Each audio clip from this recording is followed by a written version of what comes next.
akhirnya aku ketemu kamu. Kamu kenapa selalu menghindar dari aku dan Papa? Kak, Pak, kalian kenapa masih datang ke sini sih? Bikin ribut di perusahaanku? Bos, sepertinya itu tunangan Anda deh, Bos. Bentar.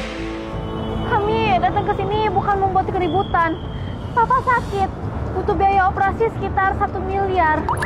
Aku, semua saudara dan teman-teman sudah aku pinjamkan. Hanya kamu sekarang harapanku. Kenapa kamu nggak peduli sama sekali sama Papa? Peduli? Buat apa aku peduli? Dengan penampilan miskin kalian seperti ini, itu nanti cuma jadi beban untuk aku. Aku jujur ya bilang sama kalian berdua, sebentar lagi itu aku mau menikah. Dan calon suamiku itu adalah direktur utama di perusahaan ini. Mulai sekarang, kalian berdua jangan ganggu aku. Malu kan banget. Aura, kamu jangan pergi, Aura. Aura, Lepasin! Security, tahan dia. Kak, jangan. Aura, Aura, kamu benar-benar nggak pembantu kamu ya, jangan pergi.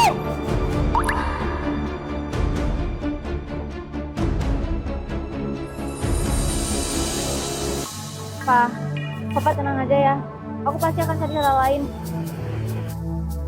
Dek, wanita tadi itu adalah petinggi perusahaan kami.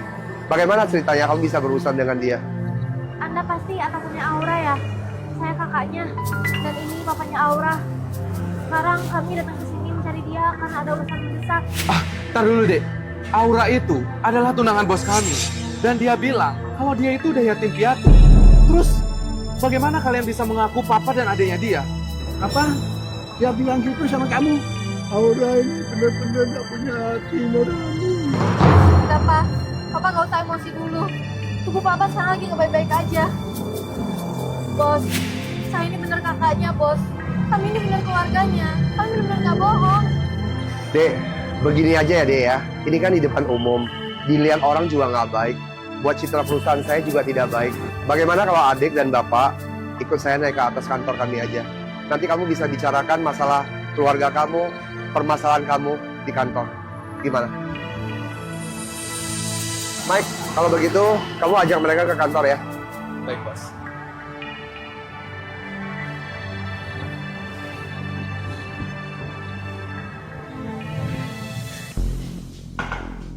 Sekretaris Mike, kamu ajak paman istirahat di ruangan itu dulu. Baik, Dek, Bos. kamu ikut saya ke kantor sebentar. Ya, kita bisa. Baik, Bos. Silakan duduk. Dek, saya mau bertanya ya. Kamu dengan Aura, kamu ada hubungan apa sebenarnya? Jadi gini, Bos.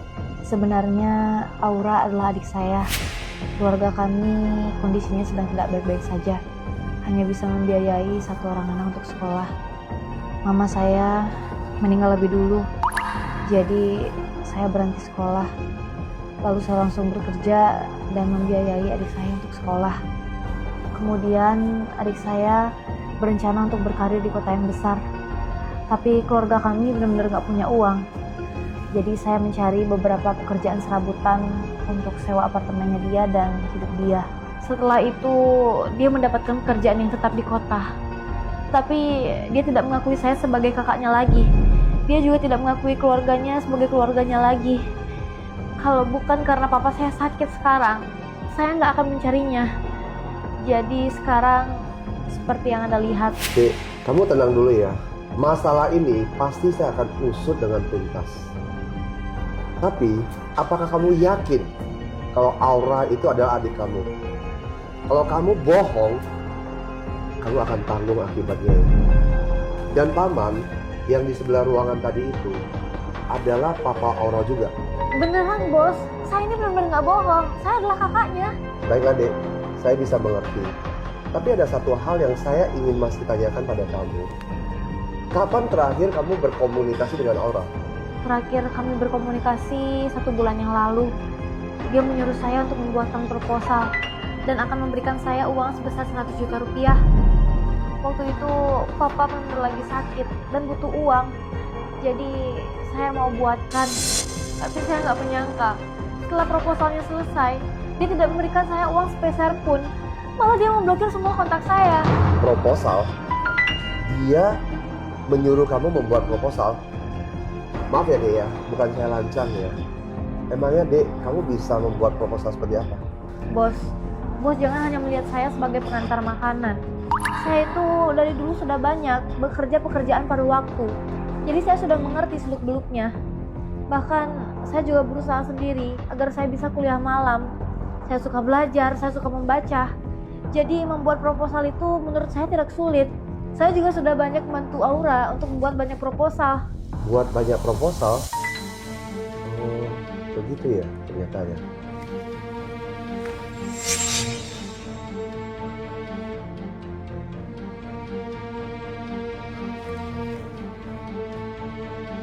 Halo, Aura. Kamu segera datang ke kantorku ya. Iya, sekarang. Kamu datang ya ke kantorku ya.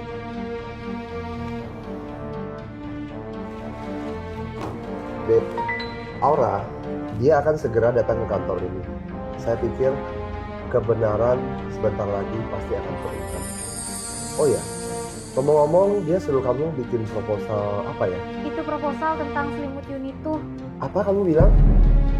Proposal selimut Unitu itu kamu yang buat? Kamu tahu nggak? Produk selimut Unitu itu laris manis di perusahaan kita. Tahun ini terjual ratusan ribu pieces. Dan aku juga memberikan dia bonus sebanyak 1 miliar pada orang. Apa? 1 miliar? Bahkan uang 1 juta itu pun sepeser pun nggak dikasih ke saya. Sayang, kamu panggil aku ke sini ada urusan apa sih? Aura, Aura, saya tanya kamu ya. Wanita ini, kamu kenal nggak? Sayang, dia ini cuman ojol busuk rendahan. Aku mana mungkin kenal sama dia. Kamu jangan percaya kata-kata dia ya. Dia ini penipu. Kamu bilang dia penipu. Tapi dia bilang, dia itu adalah kakak kamu. Aura, kamu cerita deh. Sebenarnya apa yang terjadi? Sayang, dulu waktu kita baru kenal, bukannya aku udah pernah cerita sama kamu. Aku ini yatim piatu, aku gak punya keluarga. Gadis liar ini aku gak tahu asalnya dari mana. Aura, aku ini kakak kandungmu. Kenapa kamu bisa bicara seperti itu? Dek, tenang dulu deh. Kamu juga jangan terlalu emosi. Kalian berdua juga tidak bisa menjelaskan yang sebenarnya. Oh ya Aura, saya mau tanya ya. Tadi wanita ini bilang proposal selimut Unitu itu dia yang buat. Sebenarnya dia yang buat atau kamu yang buat? Tolong jelaskan. Aduh sayang, proposal itu bener-bener aku yang buat. Aku sampai begadang loh 5 hari 4 malam untuk selesai proposal itu. Sudah.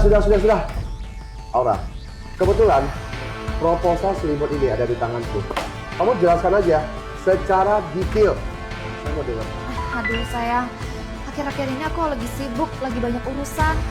Jadi aku agak lupa. Lagian proposal itu kan udah sama kamu. Gimana kalau kamu, aku lihat dulu. Aura, kamu bilang proposal ini kamu yang buat. Mana mungkin kamu nggak ingat semuanya. Kamu nggak bisa jelaskan. Saya bisa buktikan bos kalau proposal itu saya yang buat. Aura, sampai sekarang kamu masih bilang kalau proposal ini kamu yang buat. Dan kamu masih bilang kalau dia ini bukan kakakmu. Aura, satu kalimat aja ya Aura ya. Aku mau tanya kamu. Di bibir kamu tuh masih ada kejujuran gak sih? Dan kamu mau sampai kapan terus berbohong sama saya? Sayang, oke. Dia emang kakak kandungku. Dan proposal itu dia juga yang buat. Tapi lihat nih kondisinya sekarang. Dia ini cuma ojol busuk rendahan. Nanti kita berdua kan akan nikah. Kalau aku punya saudara seperti dia, nanti akan menurunkan kelas kita. Gak level. Aura, akhirnya kamu mengaku juga ya. Masih mau menikah dengan aku? Bingung gak sih? Pikiran kamu tuh ada di mana sih Aura? Kamu, demi kamu membiayai kuliah kamu, mengorbankan pendidikan dia sendiri. Sedangkan orang tuamu, papamu, sakit dirawat di rumah sakit. Kamu sepeser uang pun kamu tidak bisa keluarkan. Orang seperti kamu yang tidak tahu berterima kasih dan tidak berbakti sama orang tua, mimpi aja sana kamu. Pergi! Kevin, demi ojol busuk rendahan ini, kamu berani buang aku? Oke, aku pergi sekarang. Kau sejak aku. Dek, kemampuan kamu sudah saya lihat dengan jelas. proposal yang kamu buat ini sangat bagus. Mengenai bonus kamu, 1 miliar. Siang hari ini aku akan transfer ke rekening. Dan kamu nggak perlu lagi cari pekerjaan di tempat lain. Kamu bekerja saja di perusahaan saya ini, ya. Gaji kamu 2 kali lipat. Dan kamu menggantikan posisi Aura. Terima kasih, Bos. Tidak perlu berterima kasih. Kamu memang pantas mendapatkan hasil kerja keras kamu sendiri. Sahabat Kinggashin semua, wanita seperti Aura tadi tidak tahu berterima kasih, tidak berbakti pada orang tua, egois, dan mau menang sendiri. Aku memutuskan tidak menikahi Aura. Menurut kalian, apa yang saya lakukan ini sudah benar atau tidak? Silahkan tulis di kolom komentar.